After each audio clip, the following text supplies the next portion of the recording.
Por un momento y antes de empezar, piensen en el campo.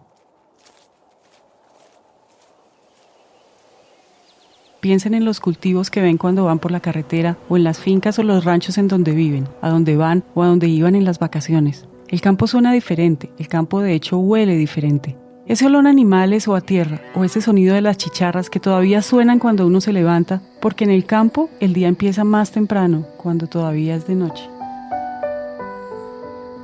Es curioso, pero la probabilidad de que usted, su papá o su abuelo hayan sido agricultores es muy alta, porque la historia de América Latina, pero la verdad en general, la historia del mundo es agrícola. Y este episodio tiene que empezar con eso, porque de hecho la primera revolución de la humanidad hace unos 12.000 años fue agrícola. Cuando el hombre inventa la agricultura, descubre la agricultura, es uno de los mayores parteaguas en la historia de la humanidad, ¿no? Porque el hombre deja de preocuparse por sobrevivir, por cazar al mamut, por mudarse a donde haya más frutos en los árboles que comer, y se empieza a preocupar, tiene resueltas, digamos, las necesidades básicas de su existir y se puede volver una civilización, puede pensar en la arquitectura, en la filosofía, en las matemáticas, en la ciencia. Entonces eso es lo que hace realmente que la humanidad florezca y que las culturas florezcan y que seamos quienes somos hoy. Quien escuchan es Montserrat Benítez, responsable del área de sostenibilidad para Latinoamérica Norte en Syngenta. Esto les podría sonar raro, pero la agricultura es un invento de la humanidad. Antes de nosotros no había cultivos. Gracias a los cultivos se aumentó el alimento disponible y alrededor de los cultivos comenzamos a asentarnos en pequeñas poblaciones y después no tan pequeñas y así sucesivamente. Gracias a la agricultura tuvimos civilizaciones, tuvimos tiempo para pensar y ya después nos inventamos todo lo demás. Es decir, esa revolución agrícola permitió las demás revoluciones. Después vino la revolución científica y la revolución industrial que le dio forma a las grandes ciudades. Gracias a la ciencia comenzamos a hacer algunas cosas más eficientes y llegó la medicina, las vacunas, los trenes, los carros, los celulares y hasta los cohetes. Podríamos incluso decir que gracias a la agricultura fuimos a la luna. Pero entonces, volvamos al principio. Es muy interesante, pero cuando pensamos en este proceso de evolución, si así se le quiere llamar, es común pensar que la agricultura siempre ha sido la misma, y eso no es verdad. Lo cierto es que a medida que pasaba todo esto, los cultivos también comenzaron a evolucionar. Los perros no existían en la naturaleza, en los ecosistemas, ¿no? No había un pug en una selva buscando su propio alimento, no había un gran danés. Los perros todos vienen del lobo. El lobo sí estaba en la naturaleza. Y lo que fue haciendo el hombre hace muchos años y con muchos procesos que en muchas ocasiones eran empíricos, pero al final resultaron, fue domesticando a un animal salvaje que era el lobo. Los que eran más mansos, porque esa era su característica genética, se iban acercando a las comunidades de seres humanos y entonces al final dos lobos mansos se cruzaban y entonces tenían hijos que resultaban mansos o que algunos de ellos resultaban mansos y otros no, y entonces se iban quedando los mansos y se iban cruzando entre ellos y entonces se hicieron los perros. Y luego pues hay breeders, así se llaman criadores de perros, que eso es algo súper común para todos nosotros, que hacen los galgos y los grandaneses y los pequeños, ¿no? Y los chihuahuas. Todos ellos vienen del mismo organismo. Pasa exactamente lo mismo con los cultivos. Los cultivos no estaban ahí en la naturaleza, no crecían tomates rojos y maíces gigantes. Y la historia que siempre uso hay una familia dentro de los vegetales que se llaman brásicas, que son la col morada, la col rizada, que ahora está súper de moda, el kale, las colecitas de Bruselas, el brócoli, el brocolini, el colinabo, hay varios, ¿no? Todos ellos vienen del mismo ancestro, equivalente al lobo en su momento. Y es una planta que si tú la ves, no encontrarías cómo comértela. No sabrías qué es lo que se come y qué es lo que no, y no tendría ni las florecitas de los brócolis, ni las hojas lindas de las coles, ni los colores de las coles moradas, etc. El hombre fue encontrando ciertas características que muchas veces son incluso mutaciones y seleccionaba aquellas plantas que resolvían algún tipo de necesidad. Y entonces fue creando todas las variedades de alimentos que tenemos hoy y que existen hoy. Entonces, así como existen criadores de razas de perros, existen criadores de maíz, criadores de tomate, criadores de cada uno de los cultivos que hoy conocemos. Y esa gente se dedica a conocer el ADN, porque ahora obviamente ya no lo hacemos empíricamente, ahora sabemos mucho y tenemos mucha información a la mano. Justo ahora se escucha muchísimo el término, esto es natural o esto no es natural, ¿no? Y a mí me da mucha risa porque lo natural es muy ambiguo, no acabo de entender qué es lo natural. La verdad es que así como la ciencia nos ha permitido tener vacunas y celulares mega inteligentes y viajar a la luna, la ciencia siempre, siempre ha estado al servicio de la producción de alimentos, es decir, de la agricultura. Con toda la información que sabemos, vamos diciendo, bueno, queremos un tomate más grande o más pequeño, o más, no sé si te has fijado, pero hoy cuando vas tú al supermercado cuando yo era chiquita, había el tomate bola y el tomate saladet. Y ahora está el tomate cherry, el tomate uva, nosotros tenemos una variedad espectacular que se llama Kumato, que es un tamaño intermedio y es un tomate negro. Y antes no existía la variedad de cosas que hoy tenemos tan a la mano y tan al alcance. Entonces, atrás de los alimentos, atrás de la comida que hoy tenemos en nuestro plato, hay mucha ciencia y mucha tecnología. Y hay un investigador español que a mí me encanta, que se llama José Miguel Mulet, que dice, si tú tuvieras en la mano un teléfono inteligente y un tomate, hoy tienen la misma cantidad de tecnología ambos, pero no somos conscientes de ello. Dicho todo esto, así como alrededor de la ciencia y la tecnología se han creado farmacéuticas, empresas de computadores o de ciencia espacial, también nacieron empresas como Syngenta. Syngenta es una empresa que se dedica a hacer investigación y desarrollo. Y como hace rato lo platicábamos, muchas veces la gente en general, tiene incorporada la innovación, el desarrollo, la investigación científica a muchas otras cosas. Nadie se cuestiona que un teléfono celular inteligente tiene un montón de tecnología atrás. Nadie se cuestiona que una aeronave tiene mucha ciencia y mucha tecnología atrás. Pero muy poca gente se cuestiona que un tomate o un maíz o un algodón tengan tecnología atrás. Y así como en otras áreas existe toda una innovación, desarrollo, científicos expertos, en el agro también y en la producción de alimentos también. Entonces, básicamente, nosotros lo que tenemos son a los mejores científicos de plantas, se llama incluso así, es una disciplina que se llama científicos de plantas, químicos, biólogos, agrónomos, toxicólogos, un montón de especialidades científicas que se dedican a resolver los problemas que tiene un agricultor al producir alimentos o cualquier otro cultivo en campo. Y a mí me gusta explicarlo lo más fácil que puedo. Así como los humanos se enferman y los animales se enferman, las plantas son seres vivos y se enferman. Nosotros nos da un dolor de cabeza, tomamos algo para quitarnos el dolor de cabeza. Él es Guillermo Carvajal, responsable de sostenibilidad para Brasil y Latinoamérica en Syngenta. Lo mismo le pasa a las plantas, les da un hongo, lo ataca un insecto o lo ataca una plaga y necesita tener un control. Las enfermedades, los virus, podemos como comentar que los virus también atacan a las plantas. Y él es Carlos Torres, responsable de Syngenta para Centroamérica. Tenemos problemas del suelo también, la misma falta de nutrientes que hay en diferentes tipos del suelo. Y Syngenta es el proveedor de esa tecnología para eso. Por eso nosotros decimos que a través de esas herramientas es que las plantas logran desarrollar todo su potencial y poder desarrollar toda la productividad posible para el productor, que es quien utiliza esa tecnología. Y así asegurar que lo que produzca el agricultor sea de buena calidad, rinda lo más que puede rendir, es decir, que el agricultor produzca más en la misma superficie de tierra y además que lo que produzca sea sano para nosotros que lo consumimos. La agricultura no es estática, la agricultura está en constante movimiento, en constante mutación, como nosotros, somos seres vivos.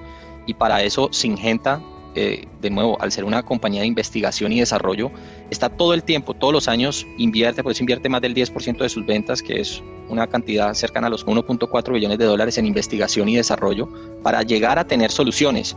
Eso lo hace una compañía que desarrolla, que hace investigación y desarrolla soluciones. Una parte importante de nuestros colaboradores están enfocados en generar esas nuevas ideas, ¿no? Están trabajando en nuestros centros de investigación.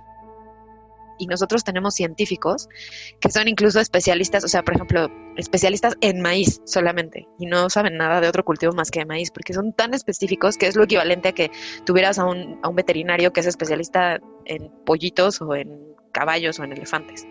Entonces es el mismo. ¿Cómo te resumo esto? Antes, hace unos 10 o 15 años, un agricultor necesitaba, y voy a poner un ejemplo, necesitaba 15 kilos de ingrediente activo para controlar un hongo que estaba en su campo. 15 kilos por hectárea. Hoy tenemos productos que necesitan 15 gramos por hectárea.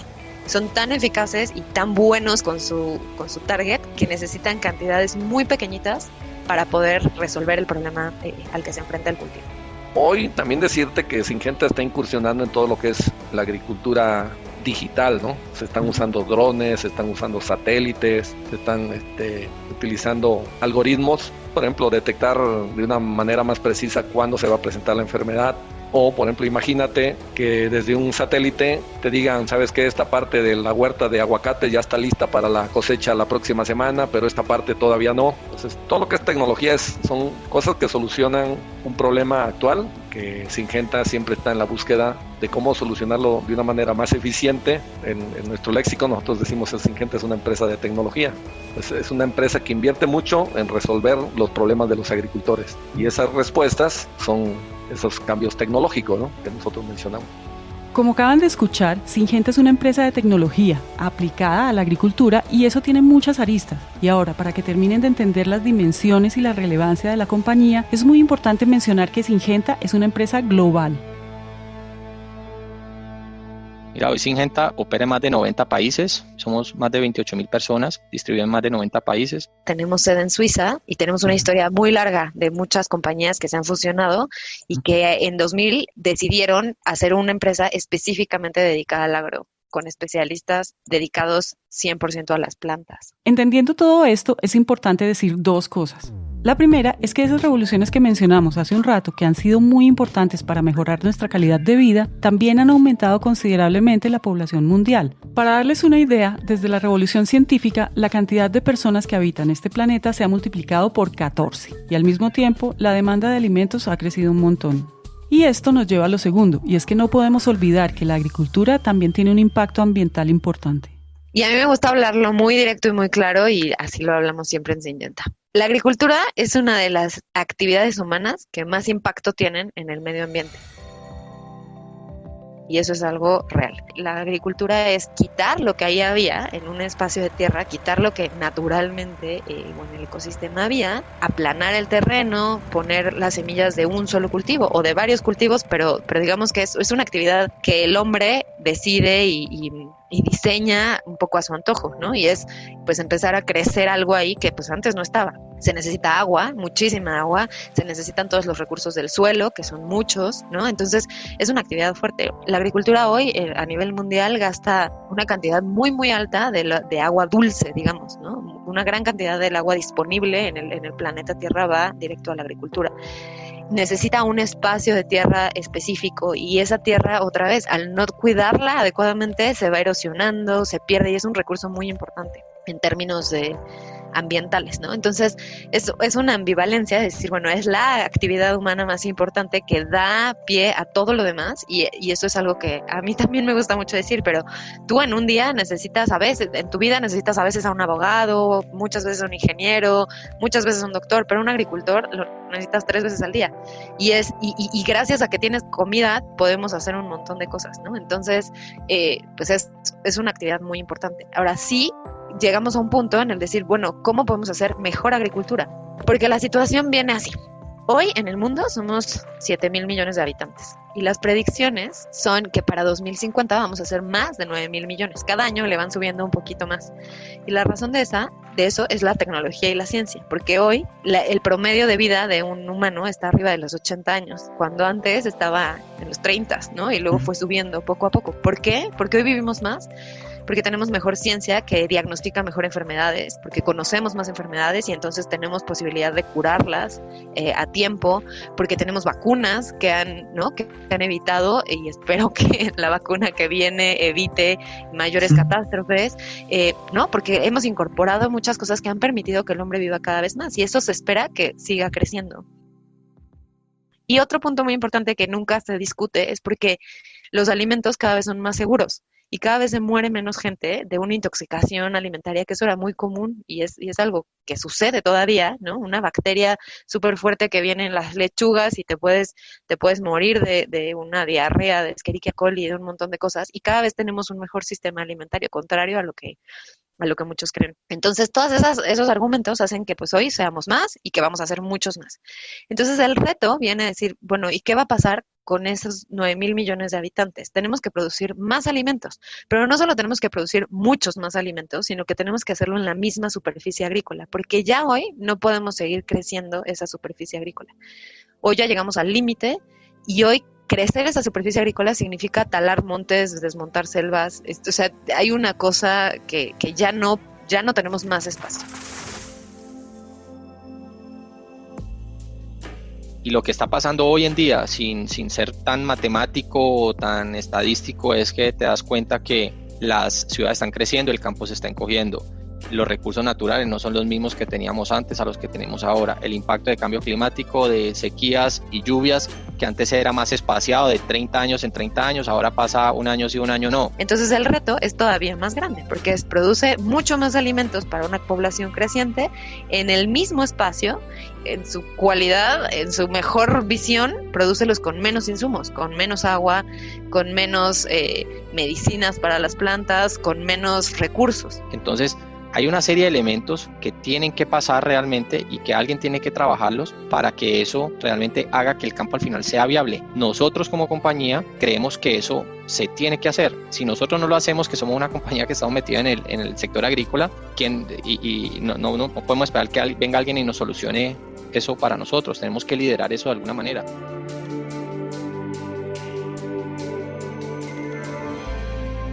Esto no lo decimos para que se pongan a llorar ni para que crean que el mundo se va a acabar, sino para que entiendan que tenemos un reto colectivo enorme. Y aquí me gustaría preguntarles, ¿cuál es el rol de una empresa como Syngenta? Y ojo, porque el agro es un mundo grande. Hay productores, hay compradores, hay transportadores, hay financiadores y hay empresas de tecnología como Syngenta.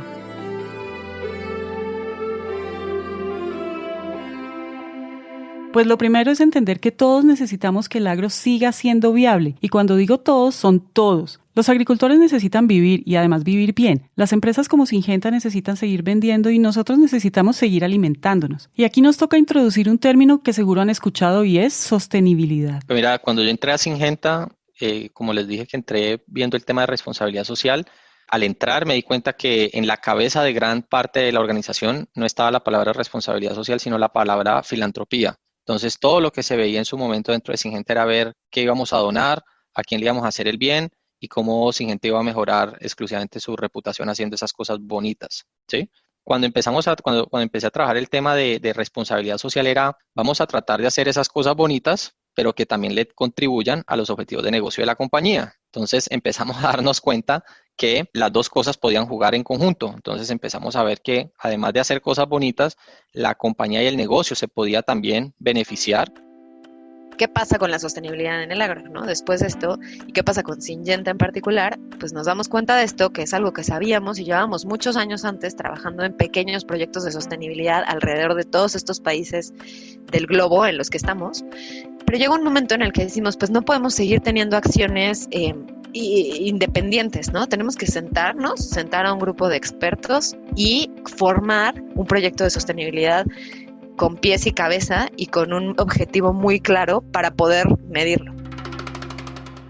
Y que la sostenibilidad no se quede en un tema de, sí, sembramos 10 árboles, 100 árboles o 10 millones y somos una empresa sostenible, sino que realmente podamos ayudar a hacer un impacto a futuro y en la forma en la que se producen los alimentos y que esta sea cada vez mejor. Y entonces ahí te cuento un poquito. La sostenibilidad tiene que tener 3 ejes para que funcione. Si no hay una motivación económica, la sostenibilidad tiene pocas probabilidades de mantenerse. Y el ejemplo que uso siempre también es, si a mí llegan mañana y me dicen, ¿tú estás dispuesta a que tu casa funcione enteramente con energías renovables? Mi respuesta inmediata es, por supuesto que sí. Si pasado me dicen, bueno, pero tu recibo de la luz va a llegar 15 veces más caro, mi respuesta es, pues ya no estoy tan segura de que quiera irme a un esquema de sostenibilidad que me cuesta mucho más. Pero si no me cuesta más, si me cuesta lo mismo o si me cuesta incluso menos, si yo tengo un beneficio, no lo voy a dudar. Pero si no hay ese componente económico, es muy complejo que funcione. Entonces, la sostenibilidad tiene que tener un componente económico, un componente ambiental y un componente social. Y si no tiene esos 3 puntos, son proyectos que muy probablemente no van a sobrevivir. O sea, si no tienes un beneficio económico y un impacto ambiental y un impacto social al mismo tiempo, los proyectos de sostenibilidad muy probablemente no van a mantenerse en el tiempo.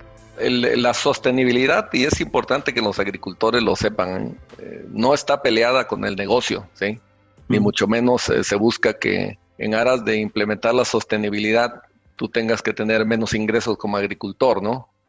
La verdad que ese es un concepto bien interesante porque cuando tú hablas de sostenibilidad, la primicia es ¿cómo hacemos para que te vaya mejor a ti como agricultor? Esa es, vamos a decir, la esencia de la sostenibilidad. Y el concepto de sostenibilidad para nosotros era para que la compañía pueda seguir trabajando, para que la compañía pueda seguir haciendo negocio, nosotros tenemos que empezar a asegurar unos mínimos necesarios que son, yo necesito que mi agricultor, ese pequeño, vaya mejorando con el tiempo para que con esa mejora del tiempo él pueda seguir accediendo y comprando mejor tecnología.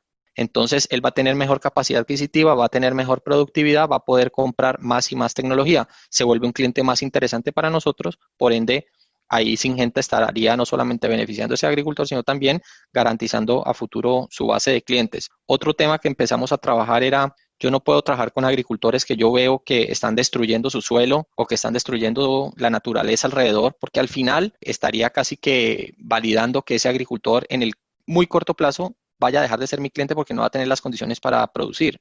Entonces, nosotros empezamos a hacer un trabajo de concientización, de entrenamiento con proyectos que tenemos en varios países para mostrarle a los agricultores prácticas que ellos pueden desarrollar, que son económicamente viables, pero que además les generan a ellos un beneficio en productividad. Entonces, a buscar esas relaciones gana-gana, y eso es un poco lo que empezamos a ver y empezar a meter poco a poco todos esos conceptos en los planes de negocio que la compañía tiene, como en el ADN de la compañía. Para nosotros hoy sostenibilidad deja de ser lo que solamente mi área hace o deja de ser exclusivamente lo que un proyecto específico representa, sino que sostenibilidad hoy en día hace parte de finanzas, hace parte de supply, hace parte de R&D, hace parte de marketing, de comercial, de todas las áreas. Todo el mundo hoy tiene un rol específico y el catalizador de esa función para mí fue el lanzamiento en el 2013 del Good Growth Plan, que es nuestro plan para una agricultura sustentable. En 2013, Syngenta presentó un plan llamado Good Growth Plan, o en español, Plan para una Alimentación Sostenible, que es el proyecto insignia de sostenibilidad de la compañía que se llevó a cabo en más de 40 países y comenzó su implementación en 2014. Este plan tenía unos objetivos muy claros. Y básicamente el objetivo fue, el eje central económico era incrementar la productividad de los cultivos en un 20%, que de pronto para los de la ciudad como nosotros, decir un 20% más de producción a lo mejor no significa mucho, pero es mucho, ¿no? Y producir 20% más en la misma superficie es un impacto muy fuerte y requiere mucho trabajo y mucho esfuerzo, pero se puede lograr. Decidimos que el tiempo de nuestro proyecto iba a ser de 6 años, que era un tiempo suficiente para trabajar fuerte en los objetivos, pero no tan largo como para perder el hilo de las propuestas. En la parte ambiental decidimos enfocarnos en 2 cosas principalmente. Una es en el suelo, porque como te decía hace rato, el suelo es un recurso que la gente no tiene muchas veces en la cabeza, y el suelo cuando se pierde y cuando se erosiona tarda años y años y muchísimos años en volverse a formar. Entonces, de nada sirve que nosotros traigamos la mejor tecnología, la mejor semilla, la mejor tecnología de protección de cultivos, el mejor asesoramiento al agricultor si tiene un suelo degradado. Entonces, decidimos empezar a preocuparnos por cómo el agricultor cuida y trabaja sus suelos. Y por otra parte, en la biodiversidad, ¿no? ¿Cómo hacemos que la biodiversidad, que a veces no está incorporada en un ambiente agrícola industrial donde ves predios y predios y predios de un cultivo extensivo, un monocultivo, cómo hacemos para incorporar la biodiversidad en el suelo, en los alrededores, etcétera? Esos son los pilares ambientales. Y la parte social tiene que ver con el empoderamiento de los pequeños agricultores. ¿Cómo hacemos para que los pequeños agricultores tengan acceso a estas tecnologías que les van a ayudar a producir más y mejor en las circunstancias que ellos tienen? ¿Cómo los capacitamos para que usen bien nuestros productos, para que usen de manera responsable los productos de protección de cultivo, para que sepan qué hacer, en qué momento ponerlos, en qué cantidades ponerlos, etcétera? ¿Y cómo aseguramos que haya una cadena de suministro justa, ¿no? Donde a los agricultores o a los jornaleros que trabajan en campo se les pague lo que cuestan sus cosechas, tengan condiciones adecuadas de trabajo en campo, etcétera? Y todo eso lo hemos trabajado con Fair Labor Association, que es un referente internacional en ese sentido. Entonces así armamos los 3 pilares de nuestro proyecto de sostenibilidad y decidimos abrir nuestros datos. Tenemos todos los datos en la red, son públicos. Tenemos un organismo internacional que auditó todo ese proceso, ¿no? Que no solamente somos nosotros diciéndolo. Tenemos agricultores alrededor del mundo que trabajaron en nuestro proyecto, que creyeron en la forma en la que nosotros podemos hacer, y esos agricultores se volvieron diseminadores, contaron a otros productores también lo que se hacía con nuestras tecnologías y con nuestros protocolos de producción.